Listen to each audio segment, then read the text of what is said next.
So this is where we kind of move on from the tools that we've been talking about. So we've really been talking about some.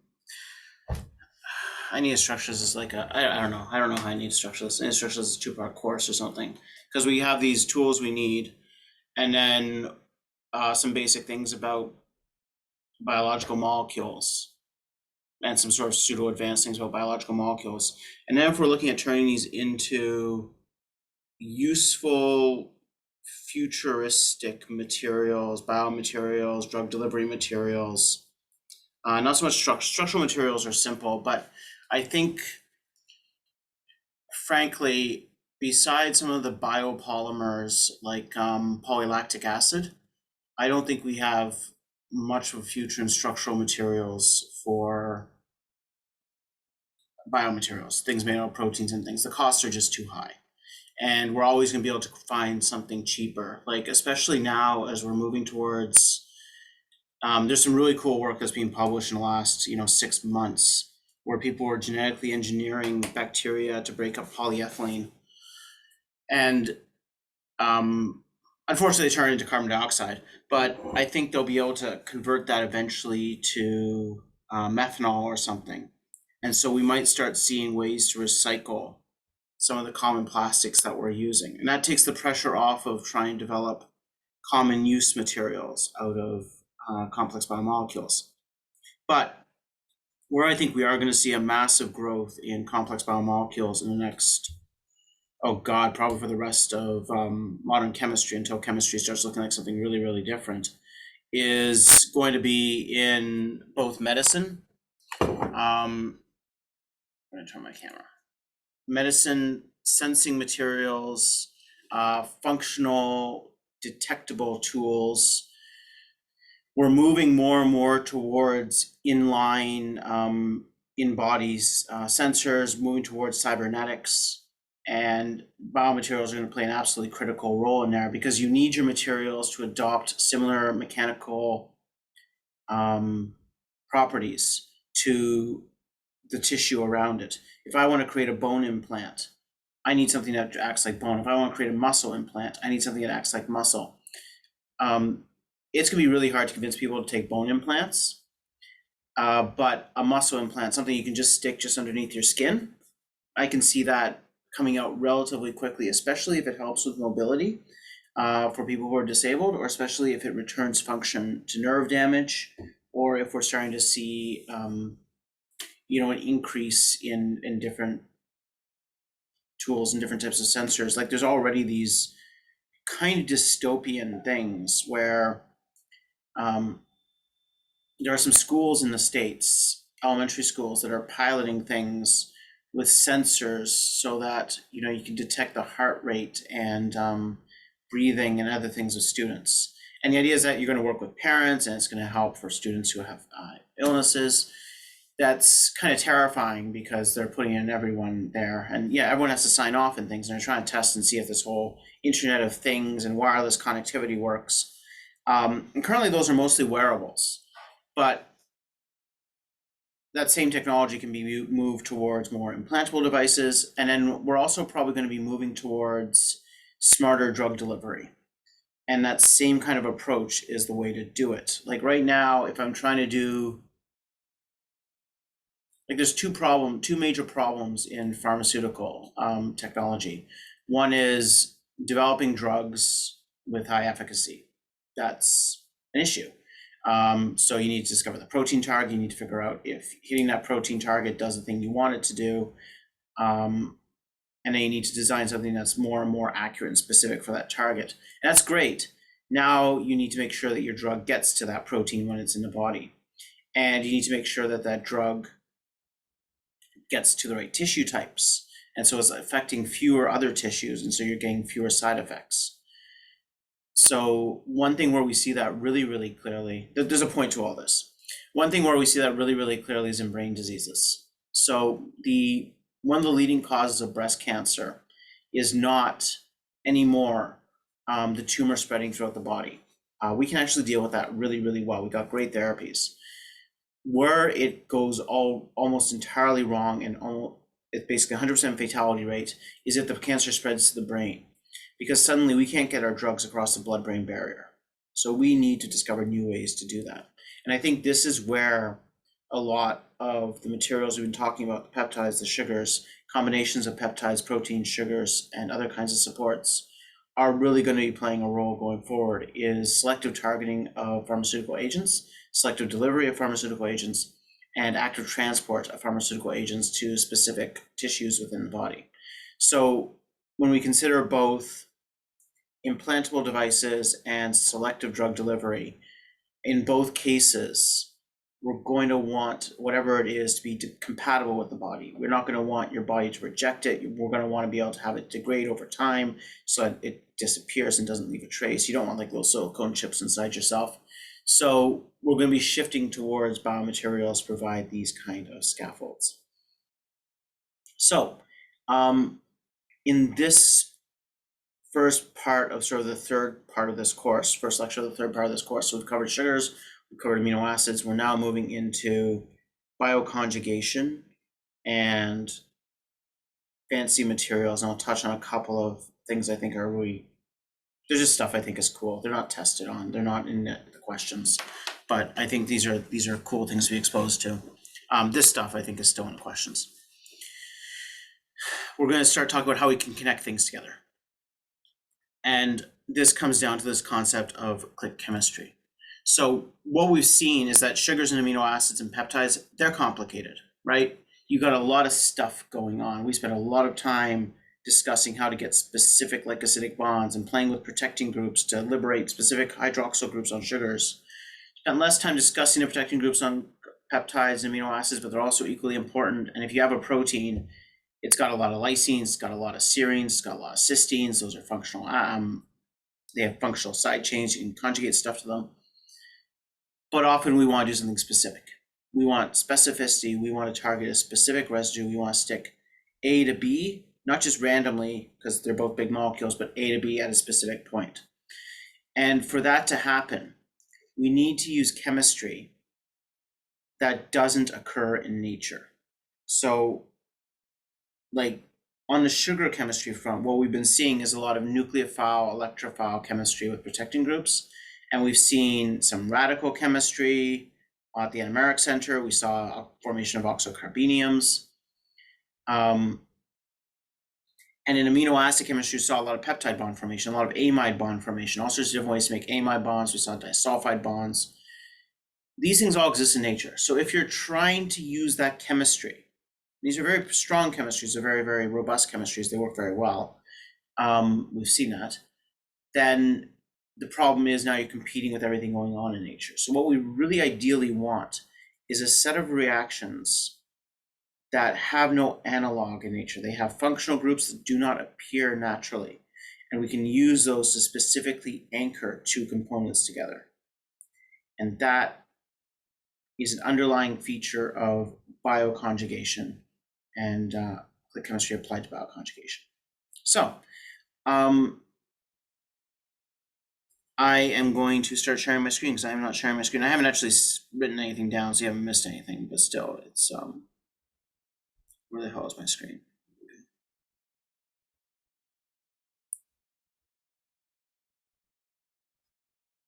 Oh, my hair is just doing something entertaining today. My hair is always doing something entertaining. Okay, so this lecture is entitled Lecture 19, Click Chemistry, Part 1. And what we're going to be talking about is kind of what is click chemistry, what are the underlying concepts. If any of you have read any of the review articles I posted, especially the first one from 2001, it's a Sharpless and Finn and Kolb. It was their manifesto before they published. And it's a really good paper. Anyways, I'm opening this up, I guess.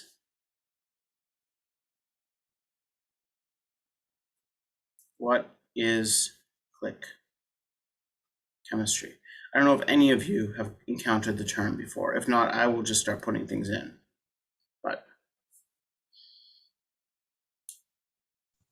I read the article, just not the first one. I just randomly chose the one from 2014. I don't know why. Okay, that's fine. So basically it says it's high yield, biologically benign. I'm actually reading it right now. And limited weight. So no side reaction, basically. So high yield, harmless, and clean.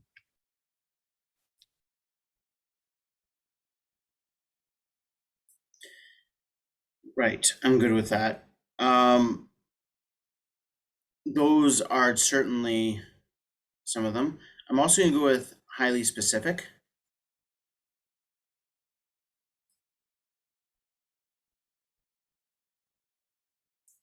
In the original specific for a pair of functional groups, should be specific there.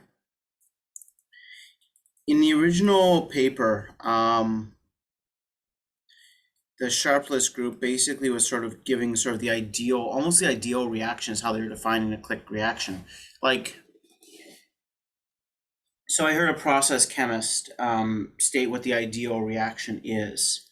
And to him, the ideal reaction is something you can do in a bathtub by mixing two or more things together, ideally in water. And the workup is you drain the bathtub, and all that's left is your solid, and it's your product. You don't need any stirring, you don't need any heat, you don't need to worry about air-free conditions, you don't need any, there's no purification.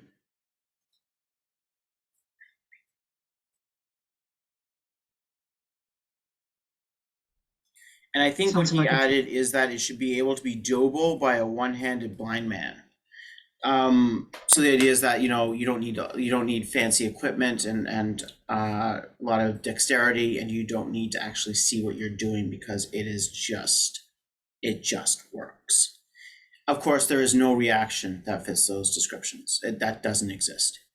Although I think we might be moving that way with some of the new designer enzymes that are being formed, where basically you mix your designer enzyme in water with your two reagents, boom, you get your product crystallizing out of the reaction mixture, and that's it. And you just filter. So we're moving towards that ideal case. But I think we're always going to have nasty reactions that give us mixtures of things and have to be done under air-free conditions. Which is good because that means we will still have jobs.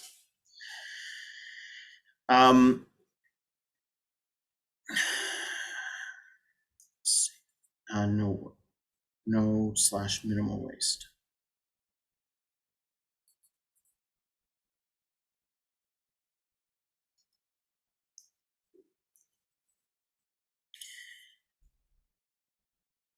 And this is actually the really important point that often gets dropped. Generalizable. No need to customize conditions.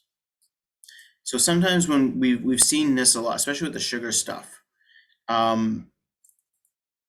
If you read the sugar literature and you say, okay, we talked about like trichloroacidimidates, and I can run a trichloroacidimidate with one specific reagent, but if I change my reagent, I'm going to need to change my conditions. I'm going to need to change my solvent. I might need to change reaction times, some temperatures. I'm going to have to tune things. I'm going to have to do things differently every time I change one of the substrates. Whereas the idea with the click chemistry is that you don't need to change anything. There's just like the standard conditions out of the box. You apply the standard conditions, you get the product. You don't need to worry about customizing things. So we want to make it dumbass proof.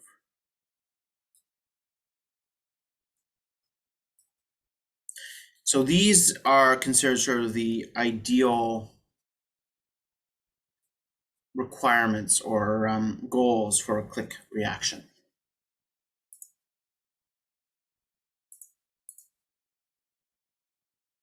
So what do we need for what does the reaction, what kind of properties of the reaction are needed for this to be the case? What does this tell you about what the reaction needs?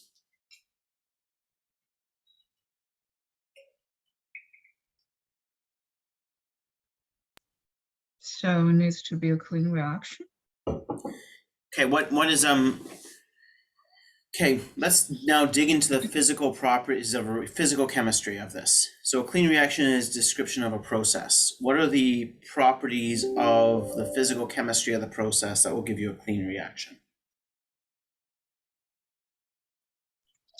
I'm actually not exactly sure. Do you understand the Like, question?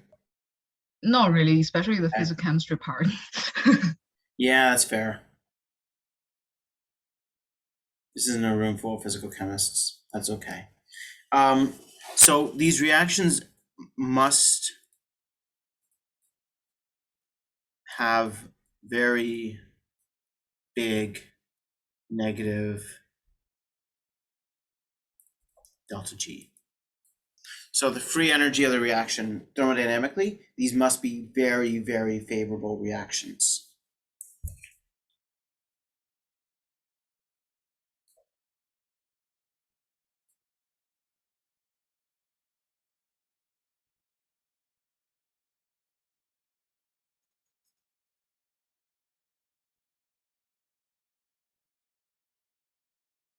They must have low activation energies. So if we look at the reaction coordinate for all click reactions, all look about the same.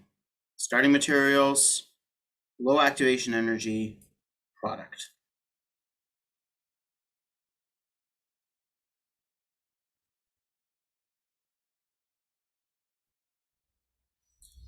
The products must be much more stable than the starting materials. And we must have a low activation energy to get there. Because if you have a high activation energy, two things happen. One is you need to put a lot of energy into the system. And if you put a lot of energy into the system, your conditions are not benign. Energy equals heat. And you also increase the chance of byproducts, because you put more energy into a system, more shit can happen, and your reaction is not going to be clean. So if you want no side products, you want a low energy of activation for your desired pathway compared to every other possible mechanism that can occur. And then you want it to be very, very favorable, because you want it to be you want it to go to completion. And you want it to be pre-generalizable as well. And so things are generalizable because things are so reactive, they don't give a shit about small changes in the substrate. It's irrelevant because the reaction is so favorable that you can add some steric bulk here, you can add some electron withdrawing groups or electron donating groups here, and it just doesn't matter because the underlying chemistry is so favorable that it just goes. So those are the two physical things. It seems simple on paper. There are not a lot of reactions that have this plot. And one of the things that often gets kind of swept under the rug with click chemistry is looking at any individual reaction. You can think, ooh, that's kind of sexy that works so well. And sometimes people can even string together two or three of these things. That original Kolb review article, manifesto paper, has a few strung together. It's actually in there. I'm actually just going to pull it up, and I'm going to share the table of contents graphic. So this is here. I'm just going to share my screen.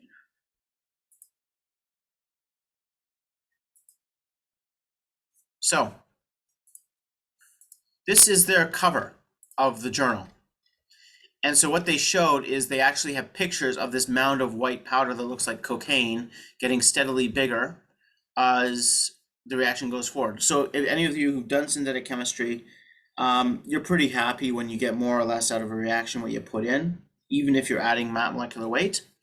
In here, they're adding a lot of stuff. These are all really high yielding reactions. So these are all what they consider click reactions.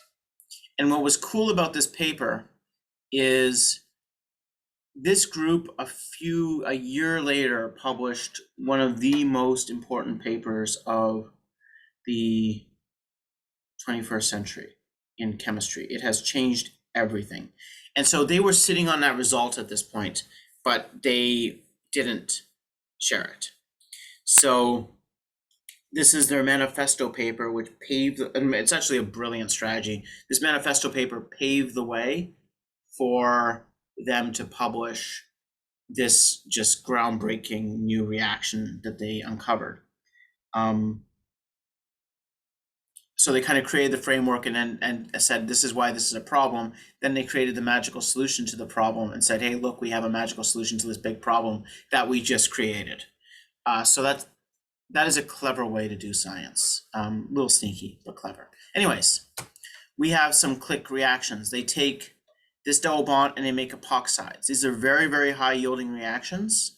You're using using MCPBA, which we've seen in this course already, and it's a perbenzoic acid. They're very, very, very, very, very reactive, and so it's massively downhill for them to make epoxides. And so that's what they do. These are probably going in more or less quantitative yield. They then take the fact that epoxides are highly strained three-membered rings. They use a very strong nucleophile, sodium azide. Shit, that's a really good idea. Sorry, I just have to sketch down something. Shit, this pen doesn't work. Of course it doesn't fucking work. Sodium cyanide, water, okay, sorry, just had a good idea for some chemistry. Anyways, they take the epoxides, and because they're highly strained systems, they're epoxides, you can ring open them with azides. Azides are really, really good nucleophiles. This is a very favorable reaction. As you can see, 97% yield. They went from 5 grams to 8.5 grams. They then did what's called a Huisgen Cycloaddition, which we are actually going to come back to because it's the basis of the click reaction. You take an azide and you heat the crap out of it with this di-substituted alkyne, super electron poor alkyne. It makes a 5-membered ring. They do it on both of the azides. They've just added a lot of mass. Now, at the time, the Huisgen Cycloaddition only worked with substrates like this, so you need to have a diester. That's changed. So we go up to 22.4 grams, lots and lots of mass.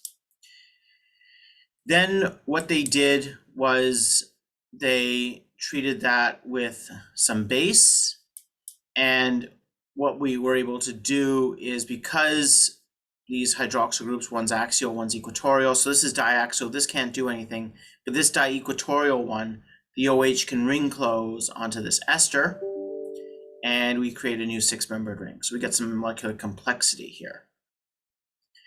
That then gives us something we can open. So they use nucleophiles to spring load to open up this strained lactone. A lactone is a cyclic ester. This is an ester in a cycle, it's in a ring.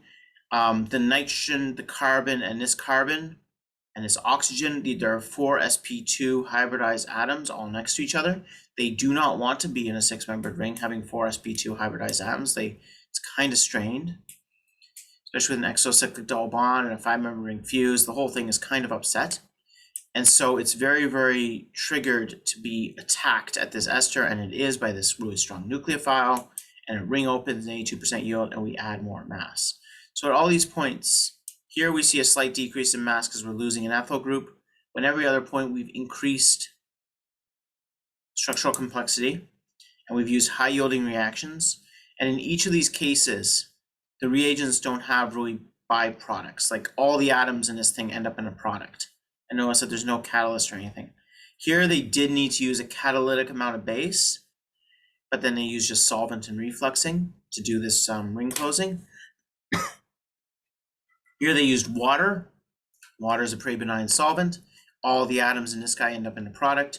Here they used water, benign solvent, a little bit of salt, and another really benign material. Well, it's actually incredibly toxic, but it's relatively inexpensive. So you have these really high yielding reactions, and they're highly specific.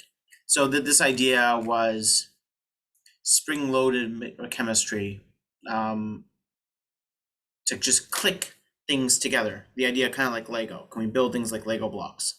And just like Lego blocks are universal, the idea here was this was going to be universal. Okay. I'd argue, though, that none of these reactions are super clicky. I need to stop sharing because I'm a host and I can't take over for myself.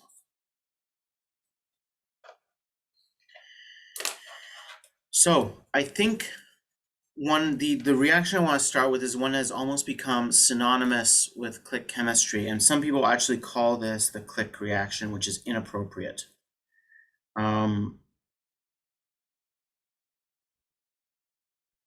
This was discovered by Sharpless and Meldal. They published 2 papers within about a month of each other. Sharpless is at Scripps.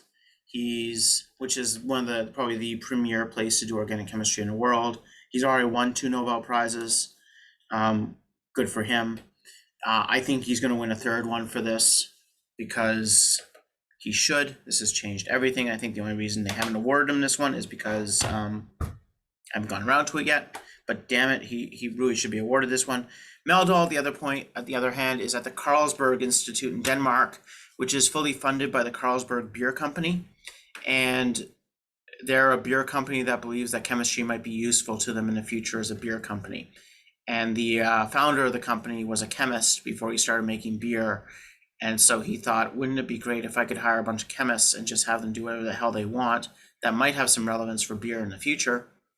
But I kind of get to live my dream of doing chemistry research with the money you can get by selling an international beer. I'm not at all jealous. Sorry, envious. I don't have that. I am envious of the Carlsberg Institute, but it's not exactly the world center of discovery. So it's cool that Meldal was able to keep place. And actually, Meldal's chemistry is the one that gets used more these days. But the overall idea is that we take an azide. I'm going to give or an alkyne. I'm going to give the fake simple mechanism. The real mechanism is very, very complicated, and we do not need to discuss it. You take a copper catalyst. And it's always a copper 1 catalyst. So you can do this. You often will see people use copper 2 in the presence of sodium ascorbate, which is vitamin C. And what that vitamin C does is, it's an antioxidant, and it's an antioxidant because it reduces things. So it reduces the copper 2 to the copper 1. So you can do either one of these conditions, but we'll stick with the copper 1 because that's the active catalyst. Cool. So in the slide I was just showing you, I said, okay, you can react azides with alkynes if they have 2 electron withdrawing groups on both sides. This changes that. Now you can react azides with any terminal alkyne, and they go together. So how does this? And what they're going to do is they're going to make a 5-membered ring. This does not sound quite as exciting as I am clearly getting excited about. And so one reason why this is so exciting is there are no alkynes in nature. None. I cannot think of a single important biomolecule that has an alkyne. Yes, you can dig up some freaking marine toxin that has an alkyne in it. Marine toxins have got every kind of weird shit in them. But as a human being living on terrestrial Earth, not eating sea sponges on a regular basis, I probably have almost no alkynes in my body. I also have no azides in my body. Azides, as far as I know, there are no biological azides. I don't think there is an example of an azide found naturally in nature.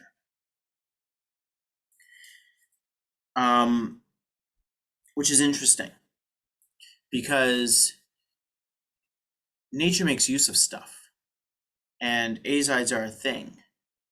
So why doesn't nature use azides? And I don't have an answer to that question. Like, azides are inherently unstable, but nature uses all sorts of stuff that's inherently unstable, and it doesn't seem to slow it down. And azides are explosive. You need to be very, very careful with azides. especially small ones. They do blow up.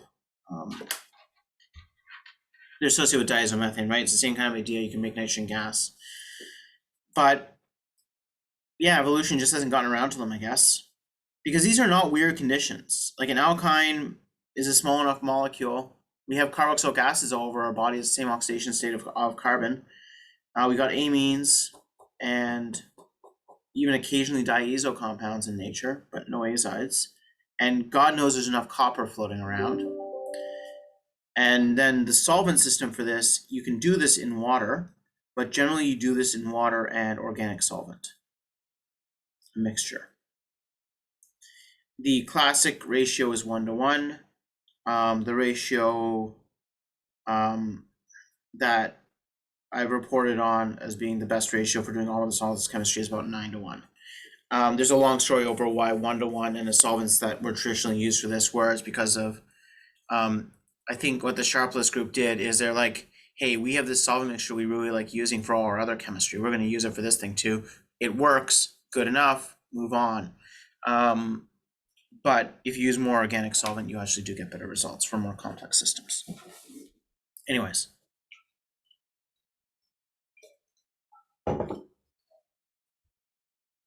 Still need to publish a paper on that.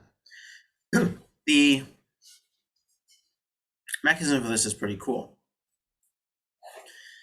So if we have a triple bond carbon, the problem with why these things don't get used a lot in, I think maybe in nature, is because they're just not reactive. They don't do anything. So what they can do though, is because they're so soft. And what I mean by that is the electrons are so delocalized in the pi system there, because you have this triple bond, they can associate with copper. And when they do that, they make this proton positive.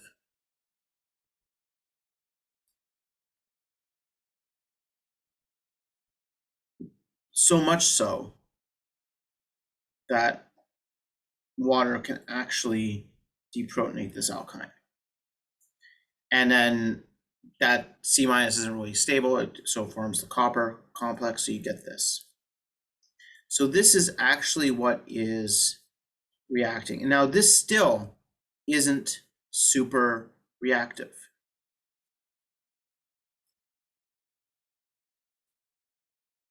What really matters, and I'm massively simplifying things here, it's actually at least second order in terms of copper. It's actually about 2.5 order in terms of copper. We need about 2.5 copper molecules, copper atoms in this transition state, which tells you that I am lying to you with this, but we'll live with it.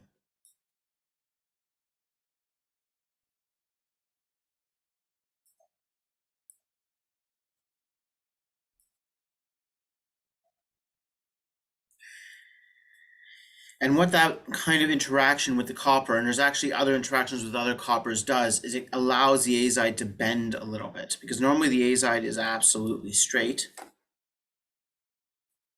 but now it can actually bend a little bit. I'm going to use a dotted line here and keep the negative charge on nitrogen.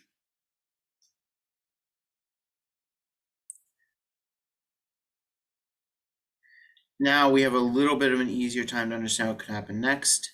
Nitrogen attacks the triple bond. Triple bond attacks the nitrogen. Break the nitrogen bond.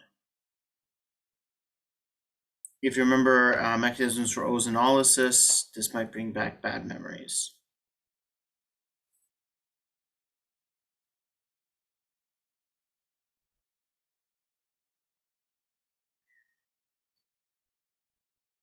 I got this backwards.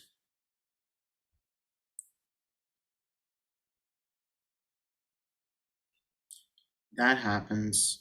This is what, when lying to you and making it a little simplistic, has kind of screwed me a bit.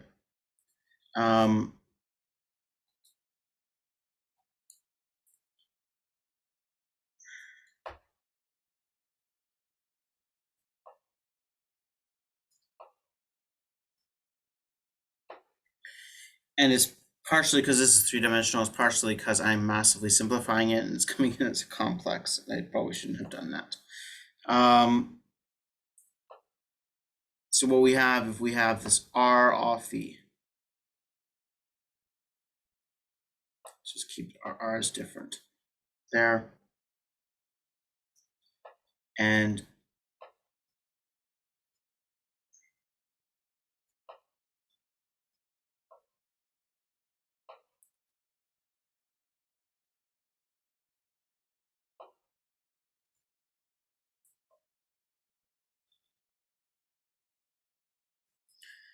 so this is called a 1,4-triazole because the substitution is at 1, 2, 3, and 4 position. You go through the nitrogens. Rather than a 1,2-triazole, which is if the R group was on this nitrogen here. You don't get that. With the other reaction I showed, we talked about the Huisgen Cycloaddition, the one that doesn't have a copper catalyst, you get a mixture of the two. With this one, you only ever get this. So yeah, this is called a triazole.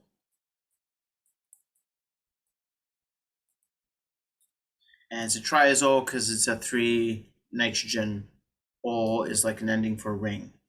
So 3 nitrogen ring. Really isn't very creative. Okay.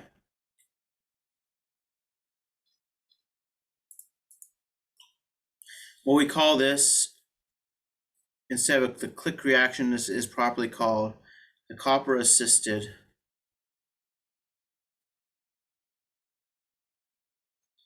azide alkyne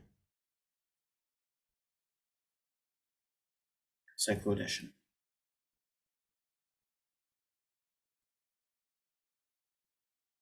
Or WAC for short. Sounds like a duck.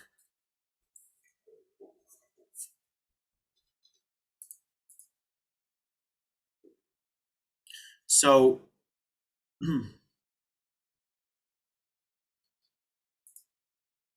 why do we care about this kind of thing? So let's say we have a peptide and we got a lysine residue. Now,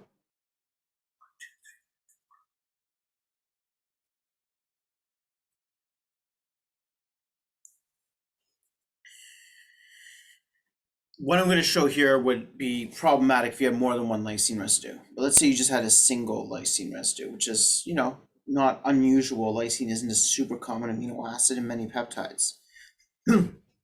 What we can do is we can take an azide transfer agent. And so the common one we use is Triflic Azide.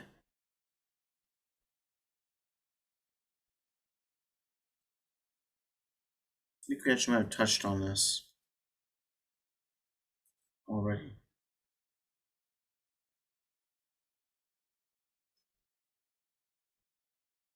Because I think we were talking about this with Staudinger chemistry, our last class.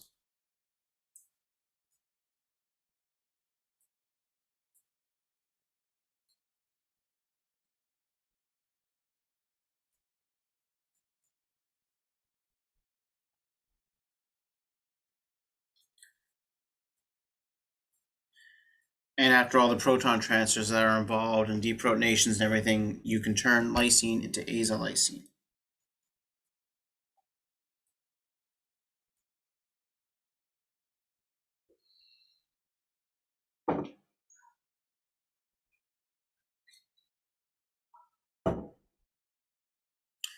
Now, let's say you have another peptide. And it's got another lysine residue.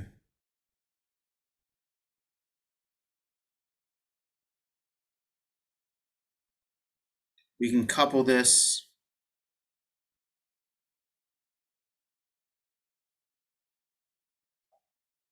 using an alkyne.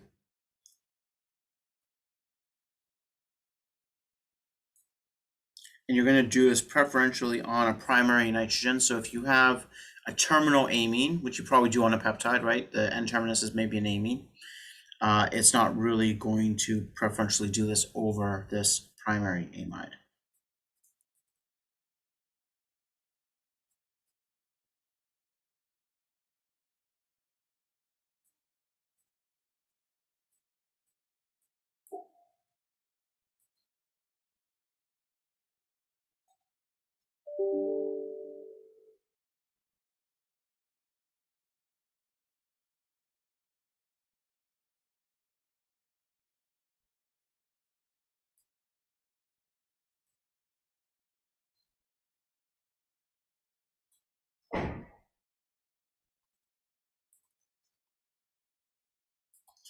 Okay, so one question that you could ask as well, this seems like a lot of work.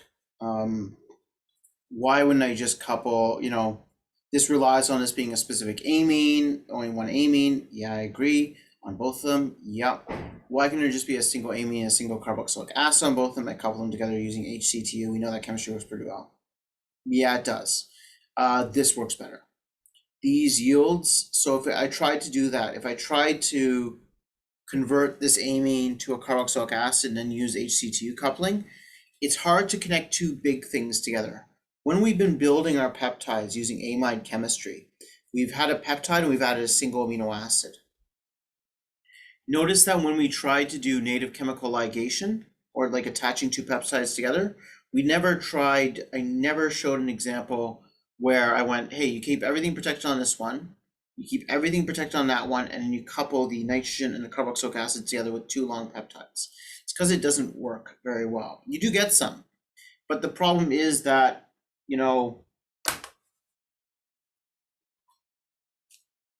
here is a USB cable.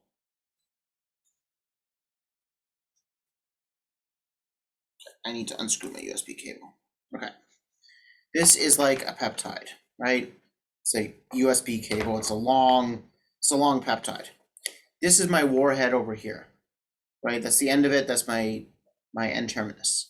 So this thing at any one time is wiggling around inside and everything. Now, if I have another USB cable, again with the warhead, even if it's smaller and doesn't need to worry so much about wiggling, the chances that these two tips can come together, whereas this thing isn't buried somewhere within its USB cable thingy, is pretty low.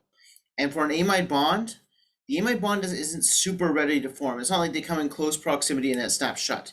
It's they come in close, they make a tetrahedral intermediate. Some of the time it sticks, some of the time the nitrogen is the easiest thing to leave. So it comes together, comes apart, comes together, comes apart. In the meantime, this wanders back into the middle of the freaking USB cable thingy, and it can't find itself, then it comes together, comes apart. That's how amide bonds form.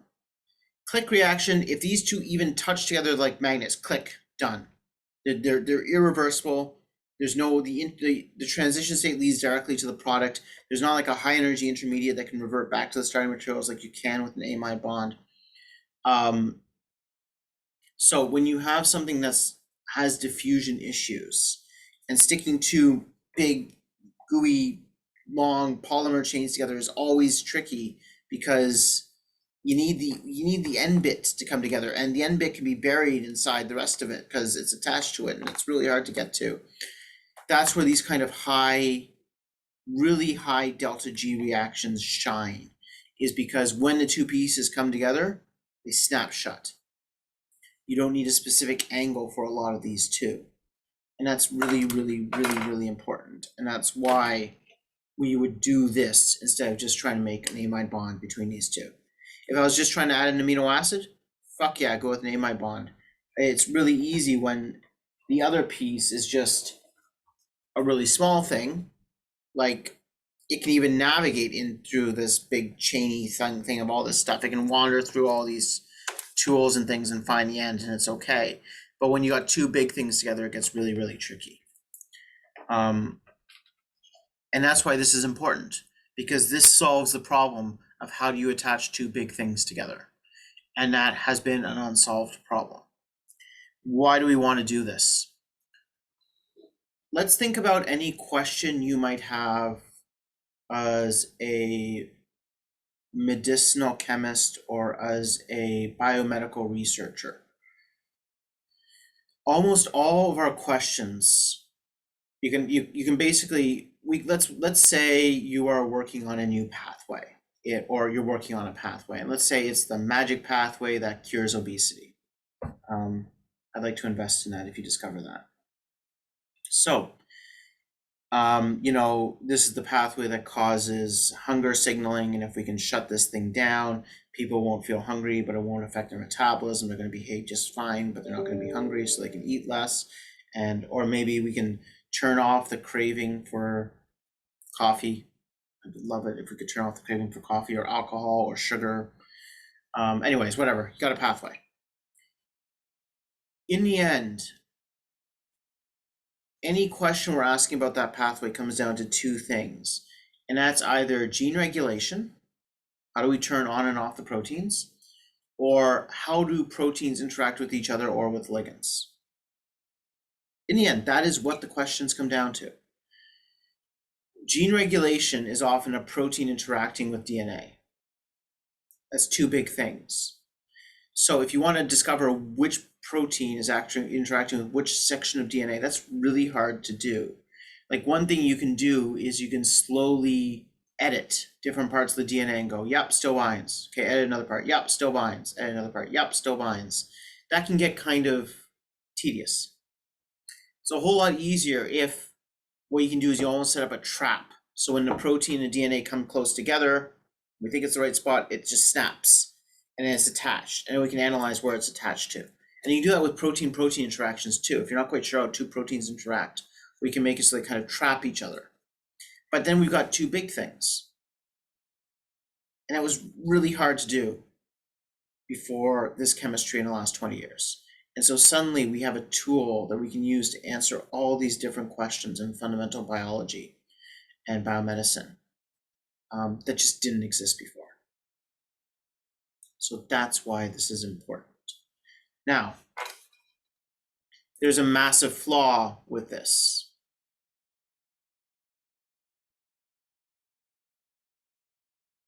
And that's that you need one amino acid that's specific for these things.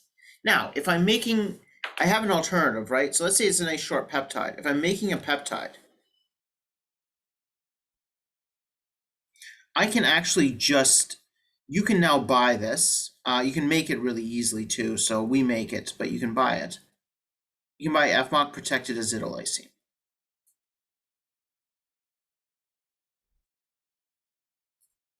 And you can buy propargyl glycine.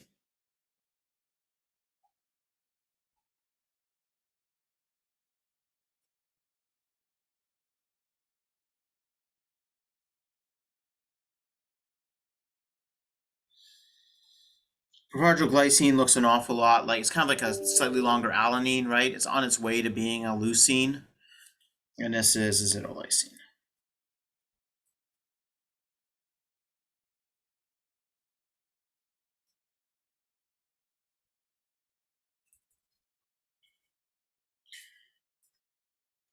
Commercial. So you're making a peptide, doing the chemistry we've talked about in this course. Use this, right? Like, don't try and do something after the fact. Just stick it in where you want it. Like, you'd be stupid not to. But the problem is, again, with the examples I was just sharing, often we're not interested in peptide protein interactions. We're interested in protein protein interactions, and we can't make proteins because they're too long unless you get real fancy ass with your native chemical ligations. Again, I think the record is in the high 80s for coupling two of these things together. So I think we've made like 140 amino acid proteins or something with native chemical ligation. And that was 2 or 3 years ago. I'm sure we've moved on. I'm sure there's a new record. I wouldn't be surprised if we're up around 300 amino acids now. But still, that's tedious. The ideal thing is, wouldn't it be nice if we could get these into proteins? Well, we make proteins using ribosomes, and ribosomes use tRNA and codons. And the codons match with tRNA, right? And the tRNAs are loaded with specific amino acids, and they do their thing and do their machinery and make these proteins. the problem is like this, there's like 4.5 billion years of evolution that have designed ribosomes and codons to match each other. But there are the stop codons, and we have extra stop codons. Like we really do need one stop codon, right? You need a stop codon in biology, but we don't need four. We've got four. We like that's overkill. Why not just have one? So that gives us actually kind of three flex spaces where there are three codons that we could use, where codons being, three nucleic acids that don't code for anything, don't match any tRNA. And so in the late 90s, I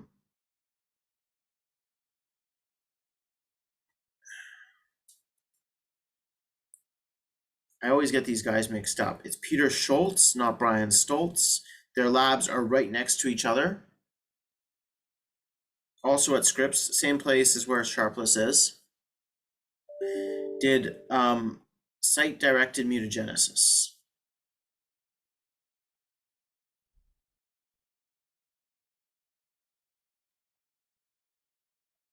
Stop codons into sequences. That's easy. You know what? Like, shit, we do site-directed mutagenesis in an undergrad lab. We do it all the time. It's trivial. Normally what we do is we switch something. Generally, we're turning things into alanines. But, we can do anything. We can turn any amino acid code into any other amino acid code using site-directed mutagenesis. He was incorporating stop codons in. Okay, lots of people do that because that allows you to truncate a peptide. That's cool, but not really innovative in any way. What he added in, though, was custom designed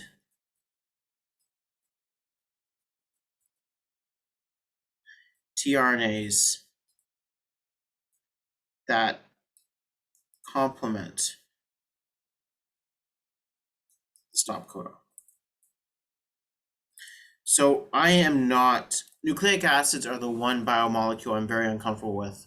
So I'm not going to sketch an image of tRNA, but if you remember, it's got a spot where you can load the amino acid, and it's got like a hairpin turn and some other little pieces and stuff that binds the ribosome, whatever. I don't give a shit about that.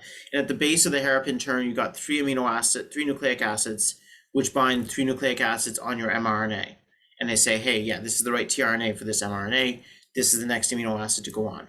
So he custom designed tRNAs that complement the stop codon, and he preloaded these with unnatural amino acids.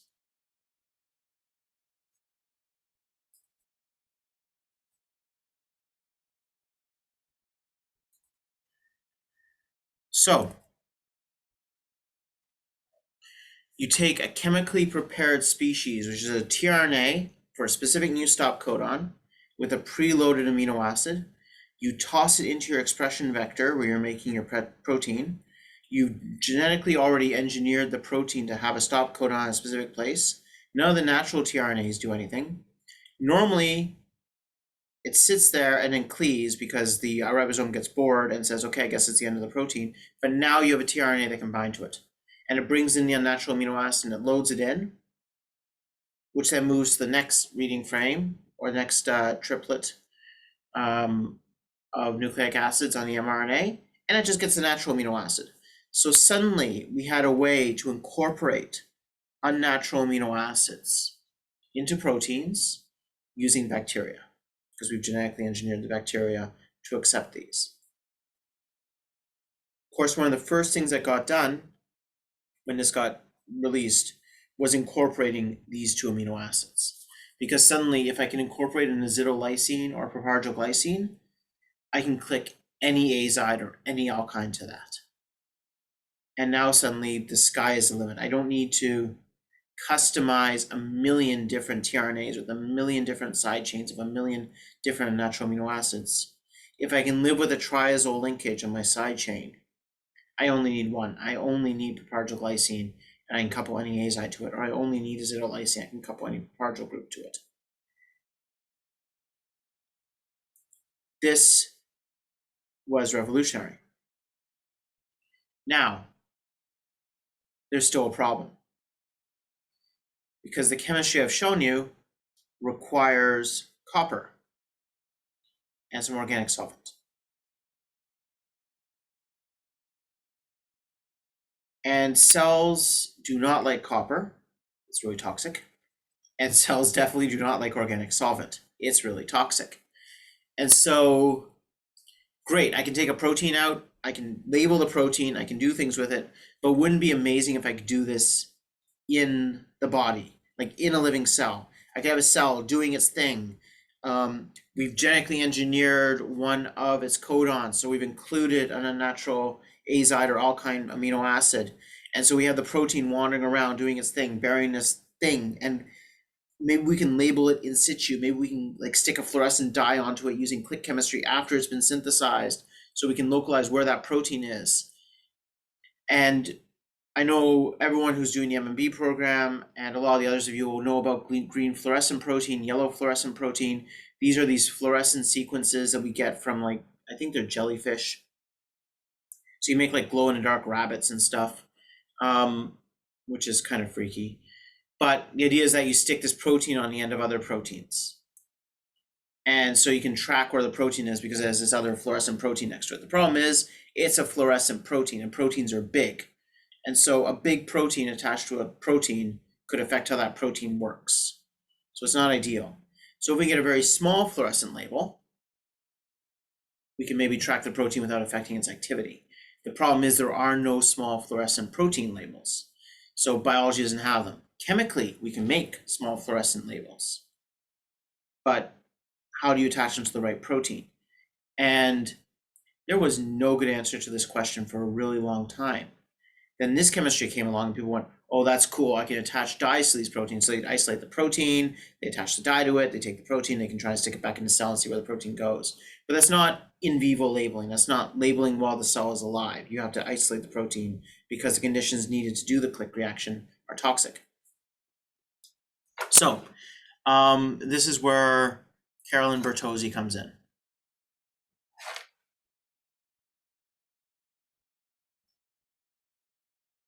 So my bet every year for the last 5 years is Bertozzi, Meldal, Sharpless for a Nobel Prize for this. And I keep being wrong because they keep awarding it to other people. But it's going to happen. She is going to win a fucking Nobel Prize for this. Because what she realized that is like, okay, why do we need the copper? It's because when we went back to that original reaction,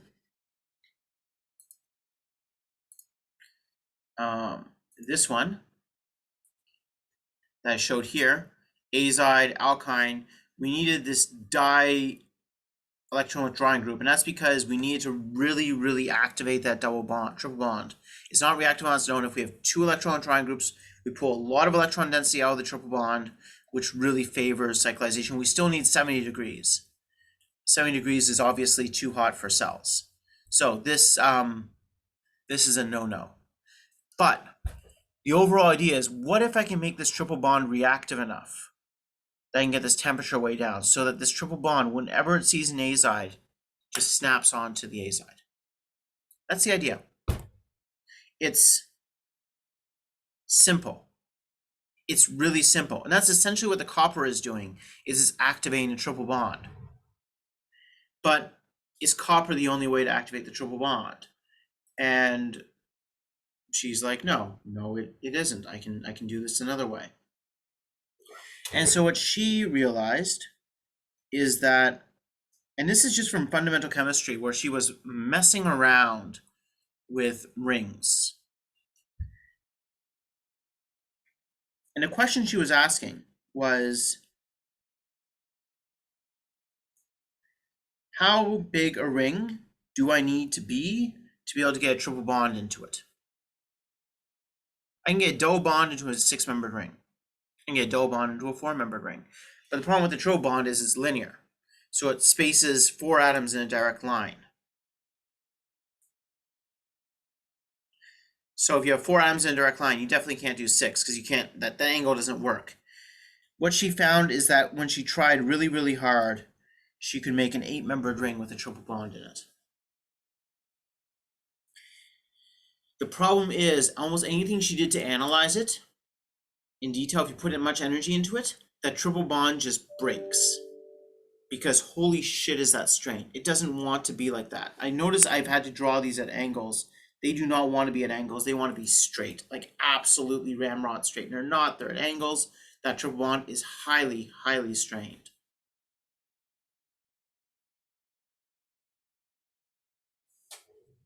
So in the mix of just playing around with these and figuring out what she could do with this, she exposed this to an azide.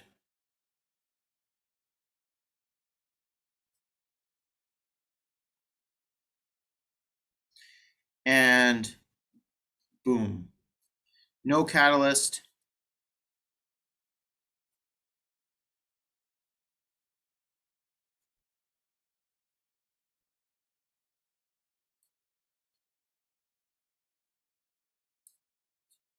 This actually happens at 0 degrees Celsius. No problem at room temperature, of course, because if it happens at 0, it can happen at room temperature.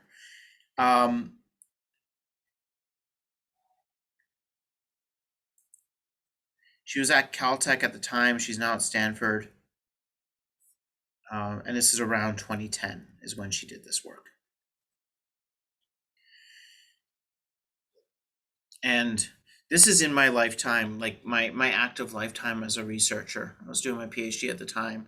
And I remember seeing this work, and it was one of those moments where you go, yeah, of course. Like, of course that works. I was doing click chemistry. I started doing click chemistry in 2004. So a couple years after this reaction had been discovered. So I was right in on the ground floor. And it was just one of those ideas where you're just like, of course this works. Of course this works. And why didn't I see that? And then you feel really fucking stupid because this had just sat there for about 10 years in the literature when we knew about the copper assisted reaction and this hadn't been discovered. And it's just, sometimes you just need to stop and think, because it's obvious that if you can strain this triple bond enough, it should go. But that the most brilliant things are the things that seem completely obvious in retrospect. But I'm sure if she hadn't discovered this, it would have sat there for another 5-10 years with nobody else discovering it. So we'd probably have it by now. But I've never heard anyone say that they were about to discover this and then she scooped them or anything. So this is a strain promoted.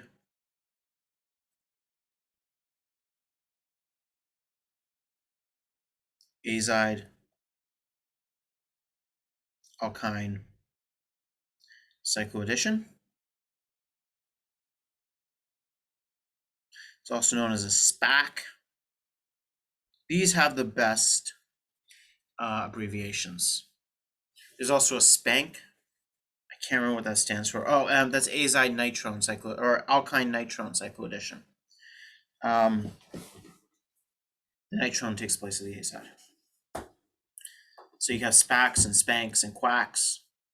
They're good abbreviations. And the idea here is that, look, there's no copper. And look at the temperatures are low. And this is solvent independent. We needed the water and the organic solvent for the copper. We needed some organic solvent for the copper. It goes okayish in water, but not great. This we no longer need organic solvent for because there's no copper. This can be done in pure water. Can be done inside cells.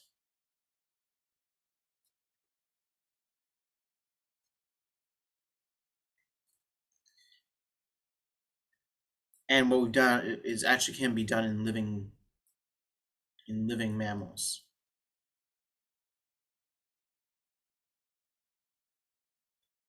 That's not how you spell mammals.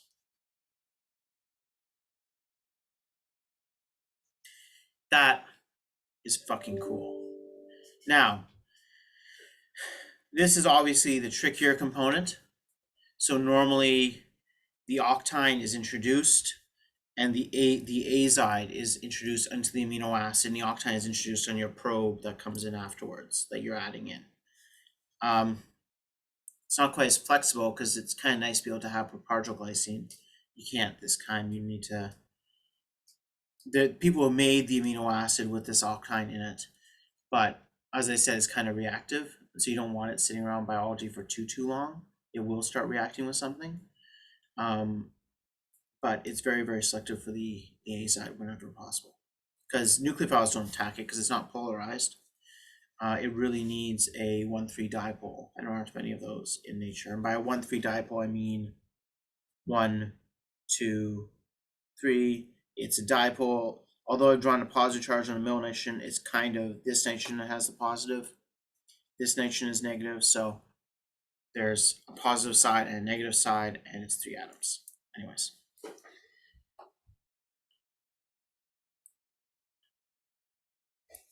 So, yeah, that's quacks and spacks. And this has literally changed everything. We can now do all sorts of labeling in cells, so we can start answering questions about things moving around, which is just fucking cool. But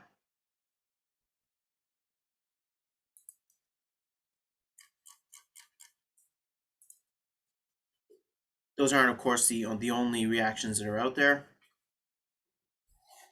So there's a couple of other ones I want to touch on. We're not going to get through everything today.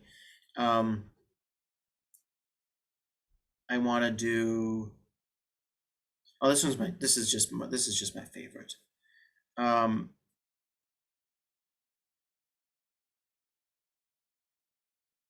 it doesn't make sense to do this one first. Okay, I'm going to talk about Diels Alder. So this is actually a chemistry that we often talk to, relatively early in students' chemistry. Diels Alder reactions can have this profile, being very selective. Again, those of you it's been a little while for, it's the reaction between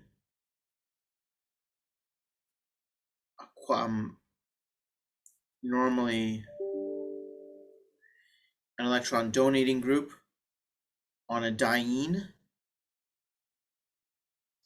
an electron drawing group on what's called dienophile, which is just an olefin with an electron drawing group on it, double bond with an electron drawing group on it, because it likes dienes. And the chemistry is that. We're not going to worry about the stereochemistry for this course.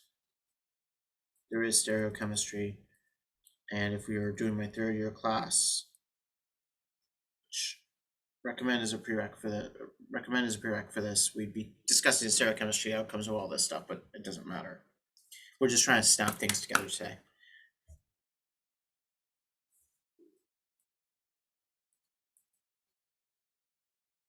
Again, this relies on the fact that dienes are rare. They're not unknown. They're not like triple alkynes and azides. Alkenes, well, dienophiles.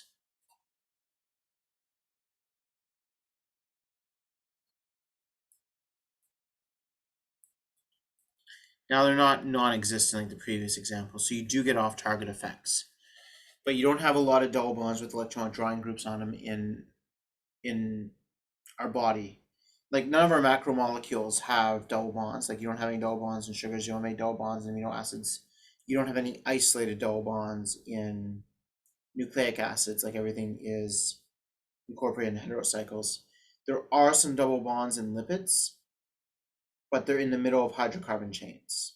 And so they're not particularly electron poor. Like it's just got alkyl groups to the left of it, alkyl groups to the right, and it's got a double bond in the middle. Those aren't really reactive for these things. So we do get some selectivity. We can label specific things and get this to work. Where this gets more exciting is when we switch over to doing the tetrazine Diels Alder reaction.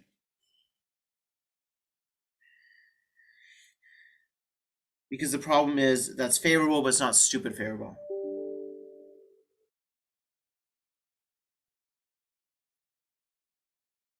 Stupid favorable.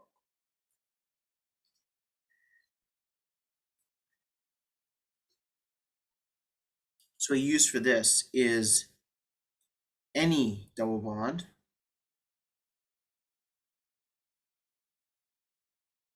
So again, we have to worry about off-target effects, but if you stick enough of them in an accessible place on the surface of cells or in proteins or something, you're going to be okay.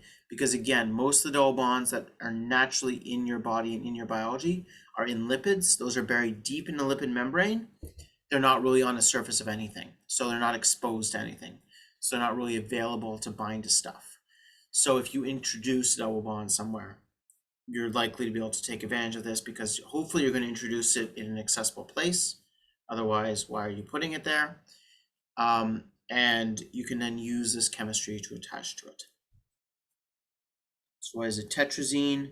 Well, I just said we had triazoles for a 5-membered ring. Tetrazines are a 6-membered ring.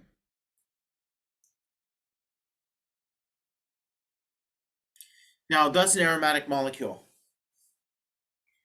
It's like benzene, right? It's got 6 pi electrons. It's purely aromatic. You can draw lots of resonance structures. But like a lot of aromatic molecules that aren't benzene, it's not, the aromatic stability isn't great. It's aromatic, but it's not super stable while being aromatic. So it's going to do a Diels Alder reaction. Now, if we look at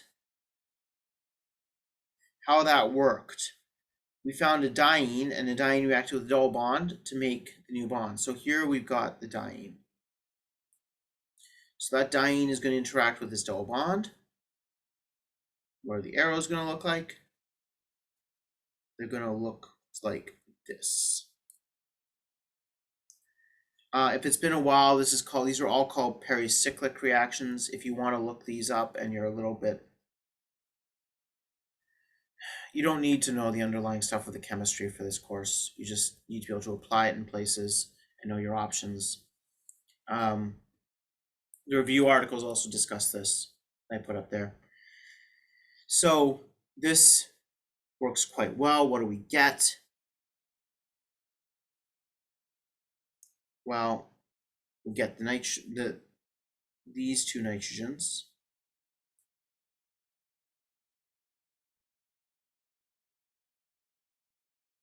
These two carbons. I'm going to just redraw this guy in orange.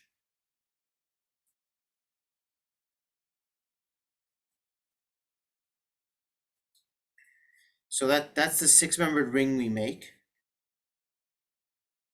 Carbon, carbon, nitrogen, nitrogen, carbon, carbon. But then we have the red nitrogens. And where are those? Well, they're either up or down over this plane. We kind of have 2 6-membered rings, or almost 3 6-membered rings fused together. It's in this kind of geometric shape.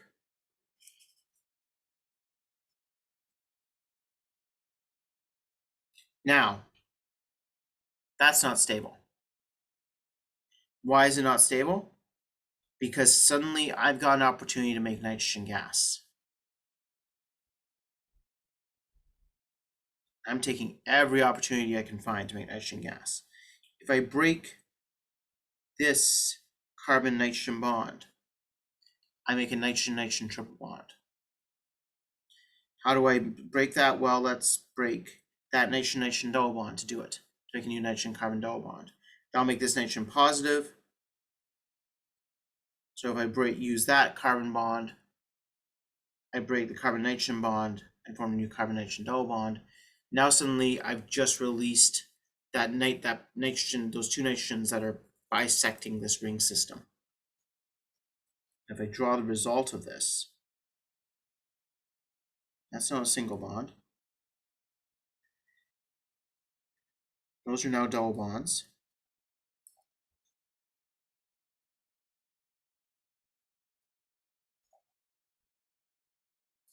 That's not like that. And we have nitrogen gas.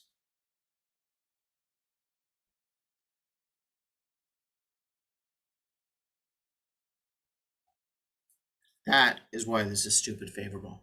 We just made nitrogen gas. Anytime you can make nitrogen gas, reactions are very favorable, and I can say that's a universal truism.